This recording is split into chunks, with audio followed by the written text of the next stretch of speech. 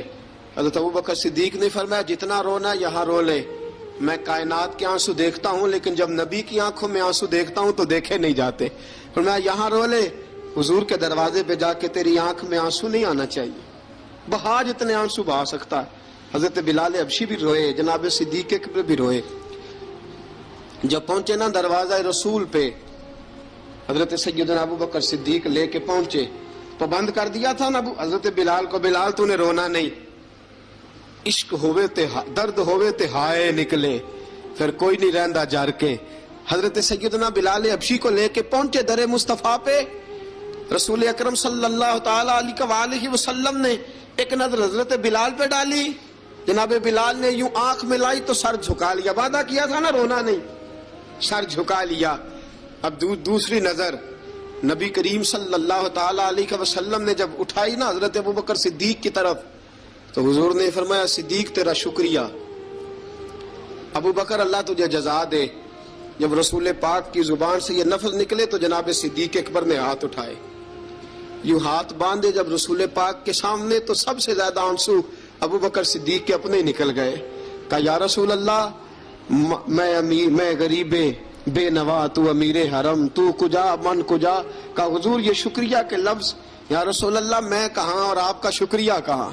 نبی پاک صلی اللہ علیہ وسلم نے فرمایا ابوبکر کاش تو تھوڑے سے پیسے میرے بھی ملا لیتا، بلال کو خریدنے میں میرا بھی حصہ ڈال لیتا، میں چاہتا تھا۔ ابوبکر پھر روئے، کہا یا رسول اللہ میرے پیسے کس کے ہیں؟ آقا میں بھی آپ کا، یہ بھی آپ کے۔ جناب سیدنا بلال حبشی رضی اللہ تعالیٰ عنہ کی طرف حضور نے دیکھا تو فرمایا بلال آ یار ذرا سینے سے تو لگ جا۔ اب حضرت بلال دوڑے، جب رسول پاک کے سینے سے لگے تو ایک جملہ میرے محبوب کی زبان سے، فرمایا بلال تو نے بڑی سختیاں برداشت کی ہیں، تجھے میرا اللہ ہی جزا عطا فرمائے گا، تو نے بڑے دکھ دیکھے ہیں۔ اب سیدنا بلال تڑپے، رسول پاک صلی اللہ تعالی علیہ وسلم بھی روئے۔ حضور نے اپنے ساتھ بٹھا لیا سیدنا بلال کو، حضور نے گھر پیغام بھیجا، فرمایا ختیجہ گھر میں کچھ ہے تو بھیجو، بلال آیا ہے۔ اب حضرت خدیجہ الکبریٰ اندر سے کیا آواز دیتی ہیں؟ کہتے ہیں حضور مبارک ہو، اللہ نے بلال کو آزادی عطا فرما دی۔ وفاشار بیوی اندر سے۔ اب حضرت سیدنا زینب رضی اللہ تعالی عنہا، میرے محبوب کی شہزادی، چھوٹی سی عمر ہے، ایک برتن کے اندر کھجوریں لے کے آئیں، ایک برتن میں کھجوریں۔ اب لا کے جب کھجوریں رکھی نا تو سیدنا صدیق اکبر نے ہاتھ بڑھایا کھجوریں اٹھانے کے لیے تاکہ میں دوں۔ حضور نے فرمایا نہ ابو بکر، بلال پہلے دن آیا ہے، پہلے تو نے جتنی خدمت کرنی تھی تو گھر کر کے آیا، میری باری ہے۔ حضرت بلال حبشی فرماتے ہیں کائنات میں نے اتنا پیار کبھی دیکھا ہی نہیں تھا۔ 30 سال سے زیادہ میری عمر تھی، مجھے تو کبھی کسی نے پاس بٹھا کے کھانا کھلایا ہی نہیں۔ فرماتے ہیں رسول پاک سخت سخت کھجوریں سائیڈ پہ کرتے، اندر سے نرم کھجور نکالتے، اس کھجور سے تھوڑا سا چھلکا جدا کرتے، فرماتے ہیں پھر اس کو توڑتے، اس کے اندر سے وہ گھٹلیاں اتار کے حضور ایک سائیڈ پہ کرتے، وہ نرم کھجور رسول جب میری طرف بڑھاتے، حضرت بلال فرماتے ہیں بھوک تو بڑی تھی لیکن آج بھوک ساری بھول گئی تھی۔ آج مجھے یوں لگتا تھا جیسے میں زمین پہ نہیں عرش کی بلندیوں پہ بیٹھا ہوا ہوں۔ آج لگتا تھا کائنات کی ساری نعمتیں، ساری رحمتیں، سارا کرم، ساری عطا، سارا فضل، ساری عنایتیں میری جھولی میں گر گئی ہیں۔ فرماتے ہیں رسول پاک صلی اللہ تعالی علیہ وآلہ وسلم نے مجھے بڑے محبت سے بٹھایا، حضور علیہ السلام نے محبت سے کھلایا، دودھ پلایا۔ فرماتے بڑا پیار کر کے نا تو جناب سیدنا صدیق اکبر نے کہا حضور بلال کی ڈیوٹی کیا ہوگی؟ حضور بلال کی ڈیوٹی کیا ہوگی؟ حضرت بلال کہنے لگے حضور میں فارغ رہنے کا تو عادی نہیں، میں تو جفا کش آدمی ہوں، محنت کرنے والا، ڈیوٹی کیا ہوگی؟ رسول پاک نے فرمایا بلال یہ میرا گھر ہے، آج کے بعد میرا نہیں، یہ تیرا گھر ہے۔ فرمایا میں مصروف ہوتا ہوں تبلیغ کے کاموں میں، گھر کیا لانا ہے وہ تیری ذمہ داری ہے، کہاں سے لانا ہے وہ بھی تیری ذمہ داری ہے، پیسے کہاں سے آئیں گے میں تجھے بتلاؤں گا، کہاں لگانے ہیں تجھے ایک دفعہ بتاؤں گا، پھر تو لایا کرے گا، تو ہی لگایا کرے گا۔ فرمایا میرا پرسنل سیکٹری بن کے رہے گا، تو خاص مقام تجھے دیا جائے گا۔ حضرت سیدنا بلال حبشی رضی اللہ تعالی عنہ کو رسول اکرم صلی اللہ تعالی علیہ وسلم نے اس کام پر مقرر فرما دیا۔ اب دیکھیے حضرت بلال رضی اللہ تعالی عنہ جب در مصطفیٰ صلی اللہ تعالی علیہ وسلم پر پہنچ جاتے ہیں، اور پہنچنے کے بعد کیا مسئلہ ہے جی، کیوں نہیں چل رہا؟ درود پاک پڑھی الصلاۃ والسلام علیک یا کی گل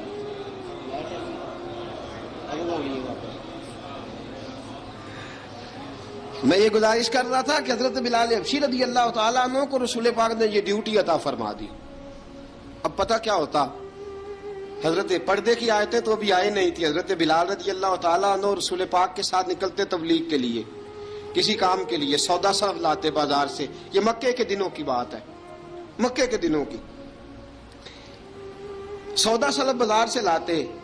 اب 4 بیٹیاں تھیں حضرت خدیجہ الکبریٰ کی، گھر کے کام کاج ہوتے تھے، جب ذرا فارغ ہوتے دروازے پہ دستک دیتے، حضرت خدیجہ فرماتی بلال تو آ گیا ہے، وہ دستک سے پہچانتی ہیں کہ بلال کے دستک ہے، بلال آ گیا ہے۔ کہا اماں جی میں سارے کام کاج باہر کے ختم کر آیا ہوں، گھر کا کوئی کام ہے تو ذرا مجھے بتاؤ۔ آپ فرماتی گھر کے کام ہے پر میں کر رہی ہوں۔ اب حضرت بلال گلنا شروع کرتے، یہ ہے محبت۔ آج اگر ہم کہیں خادم ہو بھی نہ تو بہانے ڈھونڈتے پھرتے ہیں فارغ ہونے کے۔ حضرت بلال فرماتے آپ نے چکی پیس لی ہے، گھر میں جھاڑو دے لیا ہے، بچوں کے لیے دودھ آ گیا ہے، بکریوں کا دودھ دھو لیا گیا ہے، ایک ایک کام پوچھتے ہیں۔ حضرت خدیجہ الکبریٰ فرماتے یہ بھی ہو گیا، یہ بھی ہو گیا، چکی رہ گئی ہے پیسنے والی۔ فرماتے ذرا دروازہ کھول دو میں پیس ڈالتا ہوں۔ حضرت بلال گھر کی چکی پیستے، گھر کے کام کاج کرتے۔ ایک دن نہ دار ارقم میں رسول پاک تھے تو باہر سے کچھ شورش ہوئی، حضرت بلال حبشی کہنے لگے حضور ایک نیزہ نہیں منگوا دیتے مجھے؟ ایک نیزہ۔ ساری دنیا حضرت بلال کو مؤذن رسول سمجھتی ہے اور ہیں بھی، لیکن حضرت بلال سب سے پہلے نیزہ بردار بھی ہیں۔ سب سے پہلے نبی پاک کی حفاظت کے لیے نیزہ جس شخص نے اٹھایا ہے، تلوار اٹھانے والے اور ہیں، جان قربان، نیزہ سب سے پہلے حضرت بلال۔ کہا حضور ایک نیزہ نہیں منگوا دیتے؟ بلال کیا کرنا ہے؟ کہا یا رسول اللہ یہ کافر ہلکی پھلکی شرارت کرتے رہتے ہیں، ذرا میرے ہاتھ میں نیزہ ہوگا نا تو قریب کوئی نہیں آئے گا. یہ کرتے رہتے ہیں نا ہلکی پھلکی شرارت، باز نہیں آتے، نیزہ دے دیں گے نا تو قریب کوئی نہیں آئے گا. اب رسول پاک نے نیزہ دے دیا، منگوا دیا. اب حضرت بلال کے ہاتھ میں نیزہ ہوتا، رسول پاک کے آگے آگے چلتے، آگے آگے آگے آگے. نبی کریم صلی اللہ تعالی علیہ وآلہ وسلم دار ارقم میں جا کے تبلیغ کا کام شروع کرتے تو حضرت بلال دروازے پہ نیزہ لے کے کھڑے ہو جاتے. حضور نے فرمایا بلال تو ادھر کھڑا ہو گیا. یا رسول اللہ انشاءاللہ جب تک میں کھڑا ہوں اندر کوئی کافر آ نہیں سکتا، اندر کوئی نہیں آئے گا، میں محافظ بن کے کھڑا ہوں. حضرت بلال حبشی رضی اللہ تعالیٰ عنہ نے ہمیشہ، اور یہ نیزہ ہمیشہ پاس رکھا، بدر میں بھی، احد میں بھی، تبوک میں بھی، یرموک میں بھی، خندق میں بھی. جب نبی پاک نماز پڑھانے کے لیے کھڑے ہوتے تو حضرت بلال نیزہ نبی پاک کے آگے گاڑ دیتے. یہ سترا بن گیا، اب کوئی آگے سے گزرے گا تو اسے تکلیف نہیں ہوگی، گناہ نہیں ہوگا، حضور کے آگے رکھ دیتے. حضرت بلال حبشی نے مکے کے 13 سال سابقون الاولون میں سے ہیں. قرآن کہتا ہے والسابقون الاولون من المہاجرین والانصار، فرمایا وہ جو پہلے سبقت لینے والے ہیں نا مہاجر اور انصار، پہلے جنہوں نے سب سے پہلے کلمہ پڑھا، وہ مہاجر اور انصار جنہوں نے پہلے کلمہ پڑھا. اور فرمایا والذین اتبعوہم باحسان، اور وہ جنہوں نے احسان کے ساتھ ان کی پیروی کی، رضی اللہ عنہم ورضوا عنہ، فرمایا وہ اللہ سے راضی ہیں، اللہ ان سے راضی ہے، اللہ انہیں جنت میں داخل کرے گا جس کے نیچے نہریں بہہ رہی ہیں. ذالک الفوز العظیم، فرمایا یہ بہت بڑی کامیابی ہے پہلے کلمہ پڑھ لینا. حضرت بلال سابقون الاولون میں سے، پہلے کلمہ پڑھنے والے لوگوں میں سے. جناب سیدنا بلال حبشی رضی اللہ تعالیٰ عنہ نے پوری دلیری کے ساتھ کام کیا. اب آ گیا وقت ہجرت کا. رسول پاک صلی اللہ تعالیٰ علیہ وسلم نے حضرت بلال کو فرمایا بلال تو ہجرت کر جا مدینے کی طرف، چلا جا. حضرت بلال نے عرض کی حضور میں غلام ہوں، خادم ہوں، ہر حکم ماننا میری ڈیوٹی ہے، لیکن ایک عرض کرنی ہے صرف. حضور نے فرمایا بلال کرو. کہا یا رسول اللہ آپ مدینے آئیں گے نا، آپ آئیں گے مدینے؟ رسول پاک صلی اللہ علیہ وسلم مسکرا پڑے، فرمایا ہاں میں بھی آؤں گا. کہا حضور بس ٹھیک ہے، بتائیں کب جانا ہے، بس اتنی سی بات ہے. آپ آئیں گے نا؟ حضور نے فرمایا آؤں گا. کہا ٹھیک ہے، بتائیں کب جانا ہے. سرور کون مکان سیاح لا مکان صلی اللہ تعالیٰ علیہ وسلم نے فرمایا بلال یہ 16 مرد عورتوں بچوں پر مشتمل 16 لوگوں پر مشتمل یہ قافلہ ہے. اس قافلے کے اوپر تجھے میں امیر مقرر کرتا ہوں، تو ان کو لے کے جائے گا مکے سے مدینے. 250 کلومیٹر کا سفر، 250 میل کا سفر. حضرت بلال حبشی رضی اللہ تعالیٰ عنہ قافلے کے امیر بن کے، سخت گرمی کا موسم، حضرت بلال کے ہاتھوں میں تلوار ہے، ایک ہاتھ میں نیزہ ہے، ایک ہاتھ میں تلوار ہے. تیر آپ نے پیچھے باندھ رکھے ہیں پشت پہ، اور آپ لے کے جا رہے ہیں، کبھی قافلے کے آگے، کبھی پیچھے، کبھی دائیں کبھی بائیں. وہ عورتیں اور بچے ذرا پریشان ہوتے تو حضرت بلال فرماتے پریشان ہونے کی ضرورت نہیں، ہمیں مصطفیٰ کریم نے بھیجا ہے، ہمیں نبی اکرم صلی اللہ علیہ وسلم نے بھیجا، میرا یقین بڑا مضبوط ہے، اور میں نبی پاک صلی اللہ علیہ وسلم نے بھیجا، فکر نہ کرو چلو. اب یہ قافلہ جا رہا ہے. حضرت بلال حبشی نے بخیر و عافیت سپہ سالار بن کر اس قافلے کو پہنچایا مدینے میں. اب مدینے پہنچا کے سارے لوگ مدینے والے مدینے میں لگ گئے اپنے اپنے کام. حضرت بلال پہلے دن ہی آ کے مدینہ منورہ سے باہر سرحد پہ کھڑے ہو گئے. کہا بلال ادھر کیا کر رہے ہو؟ کہا وعدہ کیا تھا یار نے آؤں گا دن ڈھلے، نبی پاک علیہ السلام نے وعدہ فرمایا تھا میں آؤں گا. اب میرا تو کام ہے نبی پاک کا انتظار کرنا، استقبال کرنا. حضرت بلال روز انتظار کرتے. رسول پاک تشریف لے آئے. حضور حکم کیا ہے؟ فرمایا مسجد بنانی ہے. مسجد ایک قباء بن رہی ہے، تو سب مزدوروں سے زیادہ کام حضرت بلال نے کیا. مسجد نبوی کی تعمیر شروع ہوئی تو سب سے زیادہ کام حضرت بلال نے کیا. مسجد بن گئی. اب جناب اذان کا معاملہ شروع ہو گیا، مسلمانوں کو نماز کے لیے کیسے بلائیں؟ ایک صحابی کہنے لگے حضور ہم اوپر آگ جلایا کریں گے، جب آگ جلے گی تو لوگوں کو پتہ چلے گا نماز کا وقت ہو گیا. ایک نے کہا ہم بڑی دف منگواتے ہیں، دف بجائیں گے، نماز کا وقت ہو گیا. حضور نے فرمایا جاؤ صبح فیصلہ کریں گے. رات سے صحابہ سوئے. حضرت عبداللہ ابن زید رضی اللہ تعالیٰ عنہ اور حضرت عمر فاروق رضی اللہ خواب دیکھتے ہیں، خواب میں کوئی اذان پڑھ رہا ہے، اللہ اکبر اللہ اکبر اللہ اکبر اللہ اکبر. اذان پڑھنی چاہیے نا؟ کیا خیال ہے آپ کا؟ اذان آنی چاہیے نا؟ میں ویسے معذرت کے ساتھ کبھی کبھی ایسا ہوتا ہے کہیں جماعت کرانے لگے نا تو کسی سے کہنا تکبیر پڑھو تو ایک دوسرے کو کہنا شروع کر دیتے ہیں تو پڑھ تو پڑھ. میں اپنے استادوں کے پاس جب ہم پڑھتے تھے حضرت اویسی صاحب رحمۃ اللہ علیہ کے پاس، تو ہم پڑھ رہے تھے، سبق تھوڑا رہتا تھا، دیر ہو گئی کلاس کو، تو ایک لڑکا آیا تو استاد کہنے لگے اذان پڑھ. کہنے لگا جی مجھے شرم آتی ہے. تو استاد فرمانے لگے یار میں تو بڑا بے شرم ہوں، 40 سال ہو گئے اذانیں پڑھ رہا ہوں، تمہیں شرم آتی؟ بڑا بے شرم ہوں، 40 سال سے اذان. کہنے لگا نہیں جی وہ والا معاملہ نہیں. فرمانے لگے یار گالی نکالتے وقت شرم آنی چاہیے، کسی کو برے لفظوں سے یاد کرتے وقت، کسی کا گلہ کرتے وقت، غیبت کرتے وقت، چغلی کرتے وقت، جھوٹ بولتے وقت، دغا اور فریب اور فراڈ کرتے وقت شرم آنی چاہیے. تجھے اذان دیتے وقت شرم آ رہی ہے. یہ ہمارا حال ہے. اذان آنی چاہیے، مشکل کام نہیں، سیکھنی چاہیے. میرے نبی کریم صلی اللہ علیہ وسلم نے فرمایا جس نے 40 دن تک اللہ کی رضا کے لیے 5 وقت کی اذان پڑھی، 40 دن صرف، فرمایا اللہ اس کے پچھلے سارے گناہ معاف فرما دے گا. اور فرمایا قیامت کے دن سب سے لمبی گردنیں مؤذنوں کی ہوں گی، اذان دینے والوں کی گردنیں اور قد لمبے ہوں گے. یا رسول اللہ پھر؟ فرمایا وہ لائن بنا کے جنت میں جائیں گے. فرمایا جب مؤذن جنت میں جا رہے ہوں گے تو سب سے آگے آگے میرا بلال ہوگا، سب سے آگے آگے مؤذنوں کا قائد اور لیڈر میرا بلال ہوگا، حضرت بلال حبشی رضی اللہ تعالیٰ عنہ. اب اذان کوئی کہنے لگا یہ کریں، کوئی کہنے لگا وہ کریں. اب حضرت عمر خواب دیکھتے ہیں کوئی اذان پڑھ رہا، عبداللہ ابن زید خواب دیکھتے ہیں کوئی اذان پڑھ رہا. اب جب یہ آئے آ کے سویرے حضور کو خوابیں سنائی، حضور اس طرح سے اذان پڑھی ہے. فرمایا جس طرح کی تمہاری خواب ہے نا اسی طرح میرے اللہ کی رضا بھی ہے. حضور اذان پڑھے گا کون؟ فرمایا بلال پڑھے گا. حضرت بلال کی آواز میں لکنت تھی، اشہد نہیں کہتے تھے، اشہد کہتے تھے، لکنت تھی. حضور نے فرمایا بلال کا اشہد بھی اللہ اشہد بنا کے قبول فرماتا ہے. لوگوں نے کہا حضور بلال اذان پڑھے گا؟ حضور نے فرمایا انشاءاللہ یہی پڑھے گا. حضور نے حضرت بلال کو اب اصحاب صوفہ میں پڑھتے بھی تھے، باقاعدہ علم بھی حاصل کرتے تھے، نبی پاک کے پاس تعلیم حاصل کرتے تھے، حضرت بلال حبشی. اب حضور نے فرمایا بلال یہ اذان کے لفظ ہیں تو اذان پڑھا کرے گا. جناب بلال حبشی کو اذان سکھا دی اور رسول پاک صلی اللہ تعالی وسلم نے فرمایا چڑھ جا مسجد نبوی کے ساتھ مینارے پہ، چڑھ جا ایک کونے پہ اور چڑھ کے اذان پڑھ.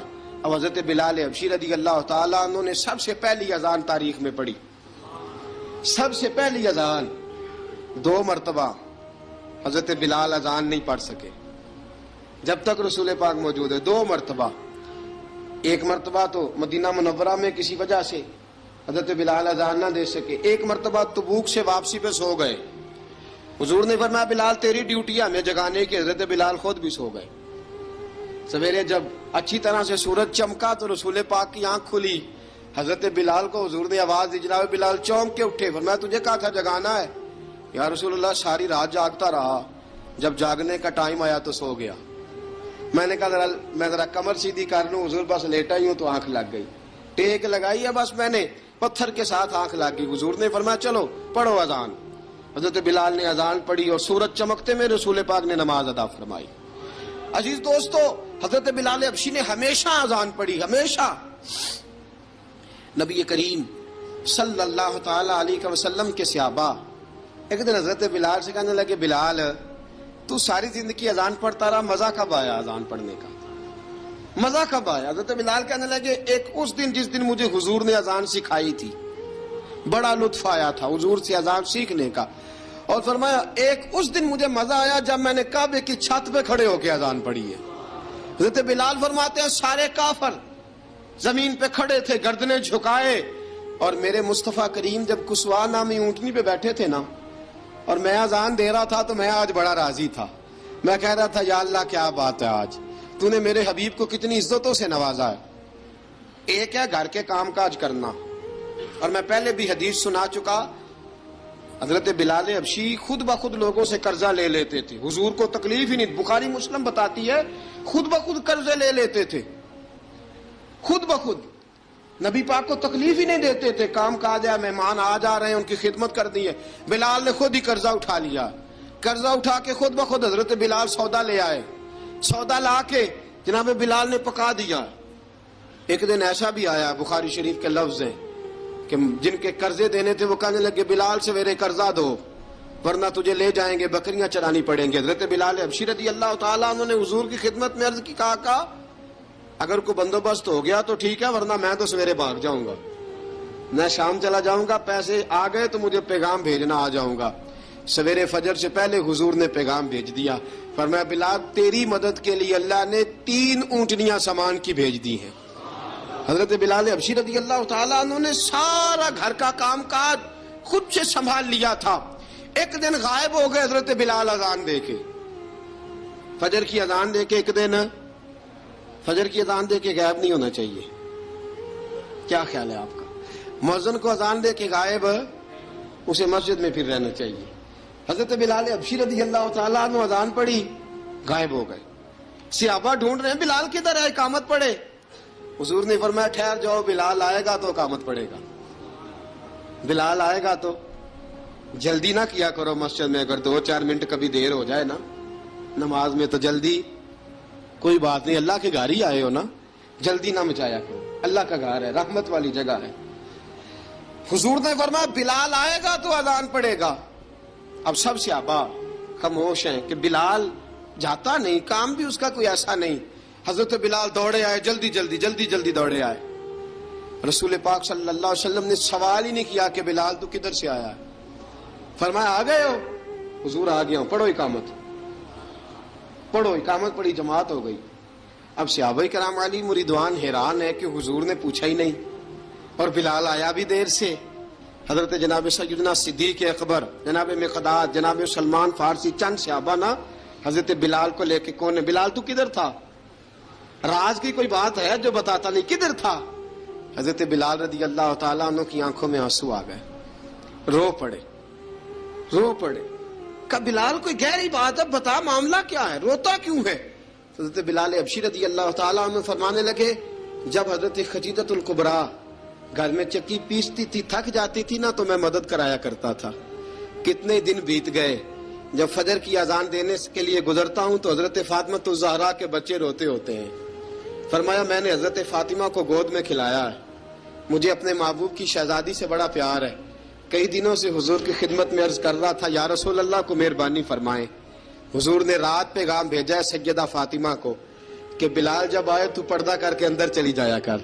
حضرت بلال فرماتے ہیں اذان دے کے گیا تھا حضرت فاطمہ کے گھر، میں نے کہا محبوب کی بیٹی ذرا پردہ کر لے، تو بچوں کو دودھ پلا، میں تیری چکی پیس دیتا ہوں۔ حضرت بلال حبشی کی آنکھوں میں آنسو رو رو کے بتلاتے ہیں، فرمایا سیدہ طیبہ طاہرہ حضرت فاطمہ الزہرا، میرے حبیب نے پتہ کیا فرمایا؟ فرمایا جس نے فاطمہ کو راضی کیا اس نے تو مجھے راضی کیا ہے۔ حضرت سیدنا بلال حبشی فرماتے ہیں میں نے چکی پیسی اور میں تمہیں کیا بتاؤں، میرے محبوب کی بیٹی نے مجھے بڑی ہی دعائیں دی ہیں، انہوں نے مجھ پر بڑا ہی اظہار محبت فرمایا ہے۔ فرمایا میں آذان سے لے کر جماعت تک لوگ تسبیحاں رولتے ہیں، لوگ قرآن کی آیات کی تلاوت کرتے ہیں، آذان سے لے کر جماعت تک لوگ مختلف قسم کے اذکار میں مشغول ہوتے ہیں۔ فرمایا میرا ذکر سنو، میری تلاوت سنو، میرا وظیفہ سنو، میں آذان سے لے کر جماعت تک محمد عربی کی بیٹی کی خدمت کرنے چلا جاتا ہوں۔ رسول پاک صلی اللہ علیہ وسلم کی شہزادی کی چکی پیس کے آیا۔ حضرت بلال نے اس انداز میں، بدر کی جنگ لگ گئی، بدر کا مارکا، حضرت بلال کے ہاتھ میں تلوار ہے، کہا میں لڑوں گا، پورا جہاد کروں گا۔ امیہ بن خلف جو بڑا مارا کرتا تھا نا، وہ دوڑ رہا تھا اپنے بیٹے کو لے کے، آگے کچھ صحابہ کھڑے تھے، وہ قریب سے گزرنے لگا، حضرت بلال نے فرمایا ذرا پکڑنا امیہ کو، یہ مجھے مارا کرتا تھا، ذرا پکڑنا، نہ جانے نہ دینا۔ امیہ کو صحابہ نے روکا، حضرت عبد الرحمن ابن عوف نے پکڑ کے ایک زور سے گھونسا مارا، ادھر جا کے گرا۔ حضرت بلال تلوار لے کے کھڑے ہیں امیہ کے سر پہ۔ کہا امیہ میں تجھے نہیں کہا کرتا تھا اللہ میرے مصطفیٰ کو بڑی عزتیں عطا فرمائے گا؟ میں تجھے نہیں کہا کرتا تھا کہ خدا ہمیں غلبہ دے گا؟ هو الذی ارسل رسولہ بالہدی ودین الحق لیظہرہ علی الدین کلہ، میں نہ کہا کرتا تھا کہ اللہ اس دین کو ہر دین پہ غلبہ دے گا، اور میں دیکھ اللہ نے ہمیں عزت دے دی، دیکھ تو ذلیل کر دیا گیا۔ حضرت بلال نے مارا، گردن اڑا دی۔ حضرت ابوبکر صدیق پیچھے دیکھ رہے تھے، دوڑے ہوئے آئے، کہا بلال مبارک ہو، بلال مبارک ہو، آج تو تیرے سارے بدلے پورے ہو گئے۔ حضرت بلال نے سجدہ شکر ادا کیا۔ میرے دوستو بڑی باتیں ہیں جناب بلال کی کرنے والی، یہ وقت ساتھ نہیں نہ دیتا، کسی کا یہ رک جاتا ہے، یہ کہتا ہے کہ بس اب رک جاؤ وقت ہو گیا آگے گزرنے کا. حضرت بلال حبشی رضی اللہ تعالیٰ عنہ رسول پاک کا وصال ہوا نا، حضرت بلال نے منہ سے لفظ ہی کوئی نہیں ادا کیا. کسی نے اپنا دکھڑا کسی انداز میں سنا لیا. حضرت عمر نے کہا، جس نے کہا حضور وصال کر کے گردن اڑا دوں گا. حضرت عثمان غنی نے کہا خبردار کوئی مجھے آ کے نہ بتائے کہ مصطفیٰ وصال کر گئے. حضرت علی المرتضیٰ رضی اللہ تعالیٰ عنہ نے فرمایا نہ بھائی میرے مصطفیٰ پر تو موت آتی ہی نہیں، جس طرح عام لوگوں پہ. سب لوگوں نے اپنے اپنے اظہار کر لیے نا، بلال نے کسی کو دکھ بتایا ہی نہیں. ایک کونے میں بیٹھ کے نا حضرت بلال اکیلے آنسو بہاتے رہے، کسی کو بتایا ہی نہیں، اکیلے روئے. ایک شخص کہنے لگا یار بلال بولتا نہیں. کہا نہ بلاؤ اسے. عصر کی نماز کا وقت ہوا نا تو وہ بلال جو کعبے کی چھت پہ بغیر سیڑھیوں کے چڑھ گیا تھا، وہ بلال جو کعبے کی چھت پہ بغیر کسی سہارے کے چڑھ گیا تھا، اس بلال کو کہا کہ بلال چڑھ ذرا آذان پڑھ مسجد کی چھت پہ چڑھ جا. حضرت بلال کئی بار چڑھے اور کئی بار گرے، کئی بار چڑھے اور کئی بار گرے. حضرت بلال حبشی رضی اللہ تعالیٰ نے آواز دی، کہا سلمان میری مدد کرنا، میری مدد کرنا، اب مجھ سے چڑھا نہیں جاتا، اب مجھ سے جایا نہیں جاتا. جناب سلمان فارسی نے بھی سوال نہیں پوچھا کہ بلال تو بیمار ہے، یہ نہیں پوچھا. حضرت بلال کو 2-4 صحابہ نے اٹھایا، چھت پہ پہنچایا. بلال نے اذان شروع کی. جب کہا نا اللہ اکبر اللہ اکبر، وہ آواز جس میں بڑا سوز ہوتا تھا، بڑی درد، بڑی بلندی ہوتی تھی، بڑا جوش خروش ہوتا تھا، آج وہ آواز دب گئی. جب بلال نے کہا نا اشہد ان لا الہ الا اللہ، حضرت بلال رضی اللہ تعالیٰ عنہ نے تھوڑی دیر روک کے سانس لیا. جب کہا نا اشہد ان محمد الرسول اللہ، جو سارے چپ کھڑے تھے نا ان میں سے ایک بابا رو پڑا جس کا نام ابو بکر صدیق تھا. جب حضرت ابو بکر صدیق کی آنکھ میں آنسو آیا تو حضرت بلال چھت کے اوپر زمین پہ گرے، زمین پہ گرے اور کہا ابو بکر یہ ڈیوٹی کسی اور کی لگا دے، یہ ڈیوٹی کسی اور کی لگا دے، اب میری روح اجازت نہیں دیتی، مصطفیٰ کریم کے بعد مجھ سے اذان نہیں پڑھی جائے گی. آپ نے واقعہ سن رکھا ہے کہ ایک بار صحابہ نے بلایا، دوبارہ آئے، حضور خواب میں ملے. کہا بلال تو آتا کیوں نہیں؟ بلال چھوڑ کے چلے گئے تھے. فرمایا اب میرا یہاں دل نہیں لگتا. ملک شام کے شہر حلب میں چلے گئے تھے، چھوڑ دیا تھا مدینہ منورہ. اب میری نگاہوں میں جچتا نہیں کوئی، جیسے میرے محبوب ہیں ایسا نہیں کوئی. حضور خواب میں ملے، آئے مدینے. حضرت بلال آخری بار، لوگوں نے کہا اذان پڑھو. کہا مجھے وہ اذان بھول ہی گئی ہے جو مجھے مصطفیٰ کریم کے زمانے میں پڑھا کرتا تھا، مجھ سے نہیں پڑھی جاتی. نہ مجھے کہو، میں کیسے پڑھوں؟ امام حسن اور حسین نے آ کے دامن تھاما نا تو کہا بیٹا میں تمہاری نانی کا بھی نوکر رہا ہوں، میں تمہاری ماں کی چکی بھی پیستا رہا ہوں، مجھ سے کوئی فرمائش نہ کر ڈالنا. میں نے نوکری کی ہے اور مجھے اگر اللہ نے توفیق دی تو میں تمہارے بچوں کے پیر بھی دھویا کروں گا. لیکن امام حسن رضی اللہ تعالیٰ عنہ نے فرمایا بلال ایک بار تو اذان سنانی پڑے گی. سنائی بلال نے اذان. کوئی گھر مدینے میں ایسا نہیں تھا جہاں سے رونے کی آواز نہ آئی ہو. حضرت عمر فاروق رضی اللہ تعالیٰ عنہ اپنے زمانے میں شام گئے تو جناب بلال حبشی رضی اللہ تعالیٰ عنہ سے کہا کہ اذان پڑھو. حضرت بلال نے فرمایا میں پڑھ ہی نہیں سکتا. بڑی ہمت کے بعد اذان پڑھی اور جناب بلال نے کہا تم اگر روئے نہ تو میں اذان پڑھوں گا. رونا نہ، وعدہ لے لیا. حضرت عمر تو نہ روئے لیکن معاذ ابن جبل نے رونا شروع کر دیا. جب معاذ ابن جبل روئے تو پھر عمر بھی روئے، جب عمر روئے تو پھر بلال بھی روئے. وہ اذان اشہد ان لا الہ الا اللہ تک گئی.